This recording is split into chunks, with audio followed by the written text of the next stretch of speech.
Hola, hoy nos vamos a meter de lleno a revisar la fisiología de los dos motores que mueven prácticamente todo en nuestro cuerpo, el músculo esquelético y el músculo liso. Pensemos en ellos un momento. Uno es pura potencia, para el movimiento explosivo, y el otro es la resistencia, la contracción sutil y sostenida.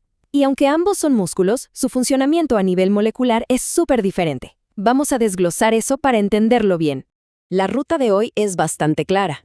Primero, nos enfocamos en el músculo esquelético, el de la potencia y la precisión. Después, pasamos al músculo liso, que es el campeón de la fuerza sostenida. Y para cerrar, los ponemos uno frente al otro, en un resumen para que todas las diferencias queden súper claras. Y esta es la pregunta del millón, ¿no? ¿Qué es lo que realmente pone en marcha todo? La respuesta, como se pueden imaginar, no es sencilla. Se trata de una cascada de eventos, una secuencia electroquímica y mecánica que ocurre a una velocidad increíble. Desde que un impulso nervioso sale del cerebro hasta que unas proteínas se deslizan una sobre otra, cada paso es absolutamente crucial. Y hoy, justamente, vamos a ver esos pasos. Bueno, arranquemos con nuestro primer gran tema, el músculo esquelético. Aquí estamos hablando de la contracción que controlamos, la voluntaria. Es un mecanismo de altísima velocidad fundamental para todo lo que hacemos, para interactuar con el mundo. Cada movimiento consciente, desde levantar algo hasta hablar, depende de este sistema. Su mecanismo es, de verdad, una obra maestra de ingeniería biológica. A ver, todo empieza con una orden, un impulso eléctrico que viaja desde el cerebro por una neurona. Este impulso llega a la unión con el músculo y provoca que se libere un neurotransmisor, la acetilcolina. Esto, a su vez, genera otro impulso eléctrico, pero esta vez en la propia fibra muscular. Y aquí, atención, viene lo más importante. Esta nueva señal eléctrica viaja hacia el interior de la célula y le da una orden a una especie de almacén interno, el retículo sarcoplasmático, para que libere de golpe un montón de iones de calcio. Y es ese calcio, ese chorro de calcio, el que funciona como el verdadero interruptor que enciende toda la maquinaria de la contracción. Miren, aquí en la imagen se ve perfecto ese proceso. Fíjense cómo el potencial de acción, esa onda eléctrica, se mete por estos túneles llamados túbulos T. Este es el momento exacto en que se abren las compuertas de calcio del retículo sarcoplásmico. Es una conversión perfecta. Pasamos de una señal eléctrica a una señal química, el calcio, que va a provocar ahora sí el movimiento mecánico. Ahora, ¿qué pasa a nivel mecánico? Esto es fascinante. Los filamentos que forman el músculo, la actina y la miosina, en realidad no se acortan. Lo que hacen es deslizarse, uno sobre el otro. Imaginen que las cabezas de la miosina son como pequeños remos que se enganchan a la actina y tiran de ella hacia el centro.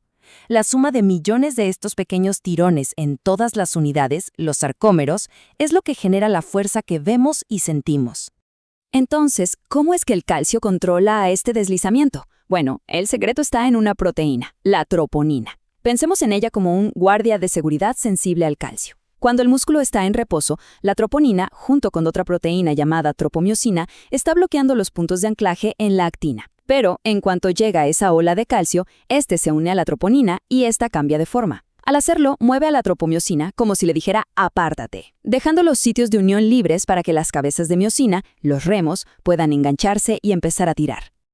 Perfecto. Ahora cambiemos de motor. Pasemos al músculo liso. Este es el trabajador silencioso, el que nunca para. Está en las paredes de nuestros órganos internos. Piensen en los vasos sanguíneos, el estómago, los intestinos.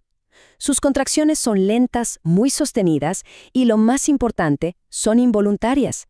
Están diseñadas para mantener funciones vitales sin que tengamos que pensar en ellas. A simple vista, las diferencias saltan.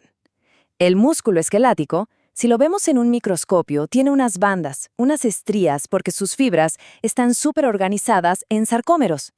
En cambio, el músculo liso, bueno, su nombre lo dice todo, es liso. No tiene esa organización tan estricta, sus fibras son más pequeñas y como desordenadas. Y claro, esta diferencia en estructura es la base de por qué funcionan de maneras tan distintas. Ojo, porque aquí viene uno de los cambios más importantes. En el músculo liso no hay troponina. En su lugar, el calcio se une a otra proteína que se llama calmodulina. Pero este complejo de calcio y calmodulina no actúa directamente sobre los filamentos. Lo que hace es activar una enzima, la miosina sinasa. Y es esta enzima la que, digamos, enciende o prepara a la miosina para que se pueda unir a la actina. Este paso extra, que depende de una enzima, es una de las razones clave por las que la contracción del músculo liso es muchísimo más lenta.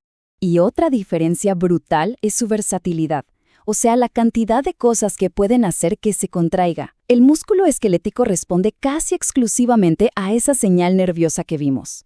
Pero el liso se activa por un montón de estímulos. Por el sistema nervioso autónomo, sí, pero también por hormonas que viajan por la sangre, por el simple hecho de estirarse mecánicamente o incluso por cambios químicos a su alrededor, como que falte oxígeno o cambie el pH. Es mucho más adaptable a su entorno. Pero claro, la contracción es solo la mitad de la historia. Saber cómo detenerse es igual de importante. Y en el músculo liso, la relajación tampoco es un proceso pasivo. Aquí entra en juego otra enzima, la miosina fosfatasa. Su trabajo es básicamente quitarle el fosfato a la miosina, apagarla, para que se suelte de la actina. El estado del músculo liso, si está contraído o relajado, depende de un delicado equilibrio entre la actividad de estas dos enzimas, la que enciende y la que apaga. Muy bien, ya vimos todas las piezas por separado. Ahora lo que toca es juntarlas y ponerlas frente a frente en un resumen final para que no quede ni una sola duda de las diferencias clave entre estos dos sistemas. Esta tabla lo resume de maravilla. A ver, repasemos rápido. Proteína reguladora, troponina en el esquelético, calmodulina en el liso. ¿De dónde viene el calcio? En el esquelético la mayor parte es de su almacén interno, el retículo sarcoplásmico. El liso, en cambio, depende mucho más del calcio que entra desde fuera de la célula. El control, ya lo vimos, voluntario versus involuntario y súper diverso. La velocidad, rápida y explosiva contra lenta y sostenida.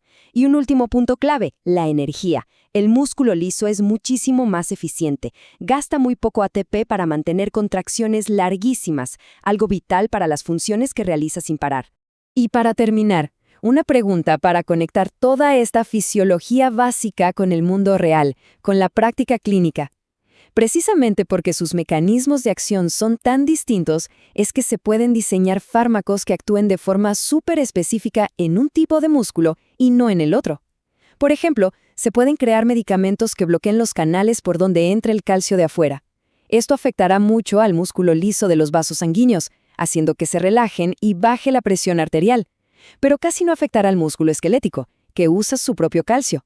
Entender estas diferencias a nivel molecular es, ni más ni menos, la base de la farmacología moderna.